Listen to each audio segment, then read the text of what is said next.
Hi Tjhoko family, I'm Owen Beytell, and you might recognize me from some of my furniture flips. At 19, soon to be 20, I call the heart of Pretoria my home. My journey into furniture flipping began in 2023, which turned out to be quite the roller coaster.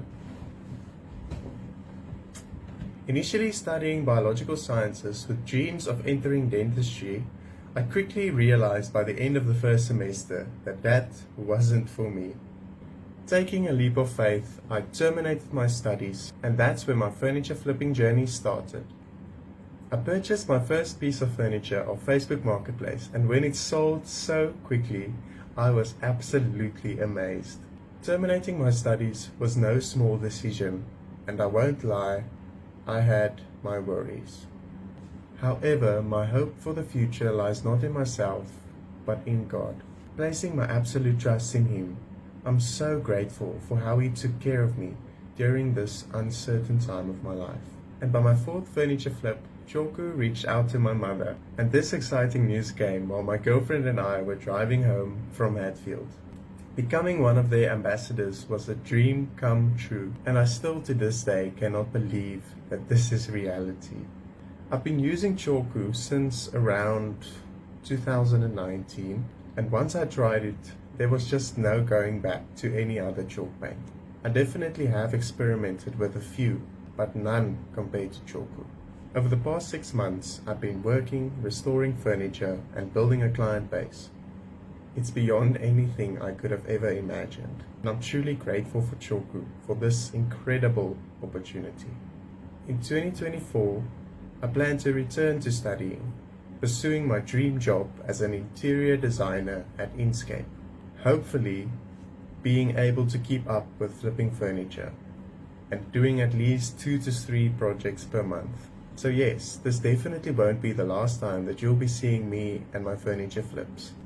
Last year brought its fair share of challenges, but through it all, I can confidently say that without God, I would have been completely lost. Trusting Him blindly turned out to be the best decision I have ever made.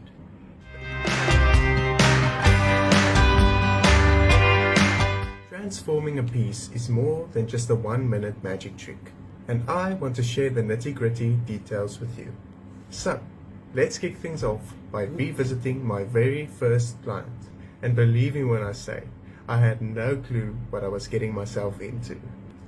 This white chest of drawers was the start of it all, and boy, did it throw some surprises my way. First off, addressing a client's budget is absolutely crucial. You've got to get creative to make it work. This chest had serious water damage, especially on the sides. I'm going to try and pull up a few pictures for you to see. I know, right?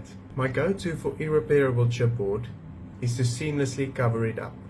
I decided to stick wood strips on both sides to create a stylish frame. Pro tip, always cork or wood fill the gaps when gluing on wood strips to create a cleaner finish. This was only the beginning.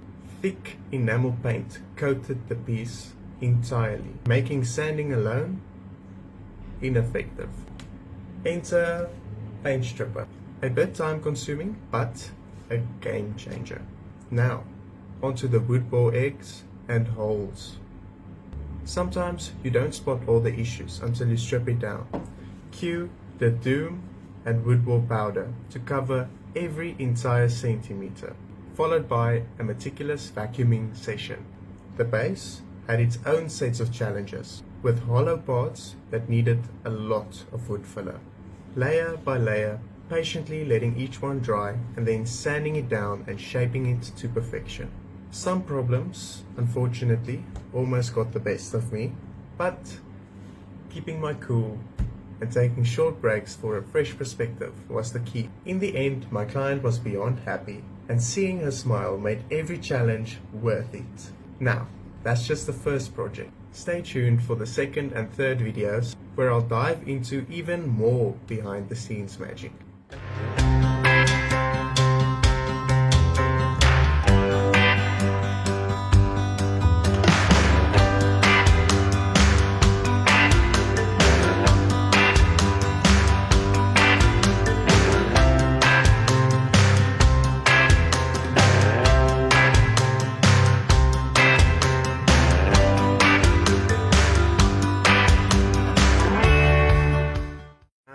Let me take you on another roller coaster of a project that involved a whole lot of blood, sweat, and yes, a few tears.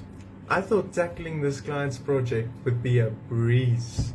Just a bit of scuff sanding, a coat of paint, and voila. Well, let me tell you, I couldn't have been more wrong. The scuff sanding turned into a marathon. Trying to remove every bit of old varnish and sanding between all those curves and nooks was a nightmare. It took a solid 2 days to get everything sanded down. But when I glimpsed the beautiful wood grain sitting beneath the old dirty surface, covering it all up with a coat of paint, just felt wrong.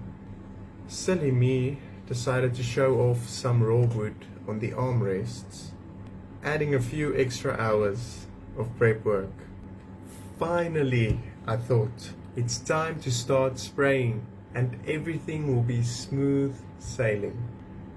Nope, after 2 coats of primer, the raw wood started bleeding through. I brushed it off thinking, maybe a few coats of paint will cover it up.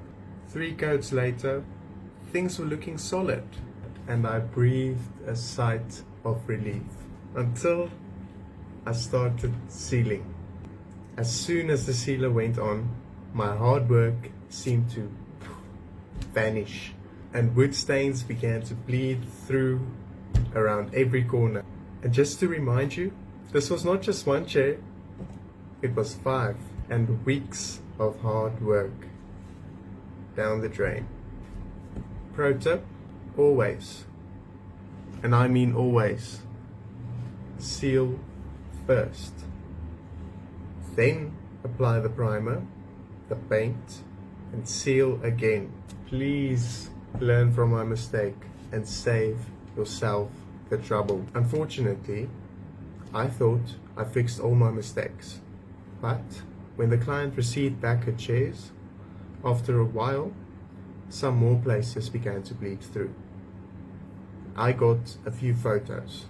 Now this is something that I feel most of us dislike the most, and that is an unsatisfied client.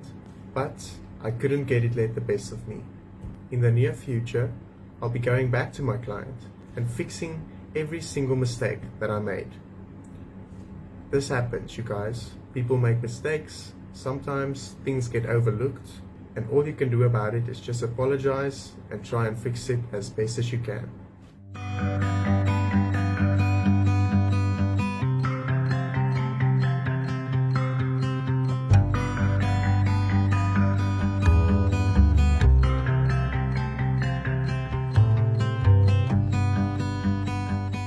I hope the advice I've shared so far has made a significant impact on your projects. It seems that I have developed a knack for diving into the most challenging furniture flips. But you know what they say, no risk, no reward.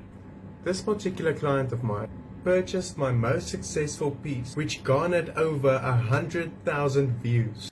Their happiness inspired them to enlist my help in redoing their entire bedroom, keeping the same color and design as the standout piece that they acquired. I couldn't say no. The idea of mismatched furniture in their room just didn't sit right with me. Little did I know that this project was about to become a multi-week endeavor. Upon closer inspection, the bedside tables, mirror cabinet, and chair were covered in a thick layer of paint, wax, and primer, unevenly brushed on. This, unfortunately, was not the case where a quick sand and paint would suffice. Oh no, I had to strip away all the layers of paint. The groove patterns on each piece made it even more challenging to remove every trace of paint. The process involved applying a generous amount of paint stripper, scraping it away, using a steel brush for the stubborn areas, and then employing sandpaper and a sanding sponge to get that smooth finish. Believe me, it was a tedious cycle, repeated multiple times due to the stubborn primer. After taking numerous breaks to keep my sanity intact, I finally sprayed everything with Ishmael's Ash. A bit of polishing on the old hardware and just a few final touches, and I was able to completely restore these pieces of furniture to their final glory. Thank you for tuning in, and as always, stay creative and keep painting. Until next time, Tjhoko fam, keep those creative juices flowing.